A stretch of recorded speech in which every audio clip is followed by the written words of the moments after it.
Hair transplant surgery is only half the journey. I've seen many patients spend lakhs of rupees on surgery and unknowingly damage their grafts because of some simple mistakes. Sleeping improperly, touching the grafts, going to the gym too early, smoking, improper washing. These are the minor mistakes that people commit that can compromise the results of a hair transplant surgery. Today I'll explain how to protect your grafts and to maximize your results after hair transplant. The first 72 hours after hair transplantation is very critical. During this phase, the grafts are very fragile and anchoring of the grafts takes place during this time.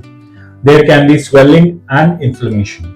The first 72 hours is always about protection, it is not about perfection. First, regarding the sleeping position, you have to be always aware as to how you're sleeping throughout the night, especially if the transplantation of the temples is done and the crown area is done. It's always better to elevate your head, also to use a travel pillow to avoid scratching the grafts. One bad night of friction can traumatize the grafts almost permanently. Washing instructions. Post-transplant, the washing becomes a very important process. For the first 2 days, it is not necessary to wash your hair, but on the third day, once the dressing comes off, it is very important to wash the scalp neatly. The donor area has to be clean from all the crust. The recipient area should not be touched. A foam technique should be used to clean the recipient area. Washing regularly will help in cleaning the scalp and also prevent any infections.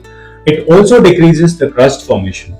But do remember that crust formation is a normal process. Don't try to forcibly remove the crust because this can dislodge the grafts if done aggressively. Smoking and alcohol. Smoking is something which you have to actively avoid post-hair transplant. This decreases the overall blood supply to the grafts, also increases the inflammation and also the healing time post-hair transplant. Alcohol is known to interact with the medicines that are given post-transplantation. Typically, during post-transplant period, you will be on antibiotics, painkillers, which can interact with alcohol and can lead to adverse effects. Sun exposure. The risk of UV damage is more in the recipient area, which is more sensitive. There can be a risk of hyperpigmentation and also damage to the grafts.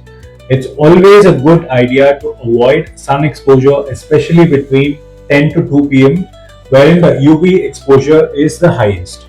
And also try to use a hat which does not cause direct pressure on the recipient area. Now, this is where many patients panic post-hair transplantation, that is when they see shedding of the graft. Shedding is a normal part of a hair transplantation process. Generally, due to shock loss, hair starts shedding in the 1 month period. This shedding may continue 3 months. This does not impact the overall results of hair transplantation because the hair roots are intact. Now, what is the timeline for the growth of your hair? Once you know this, there is no need to panic. First 1 week is all about healing and crust formation. 1 month period is the start of shedding phase. During the 3rd to 4th month, you can see early growth. By month 6, there will be noticeable improvement.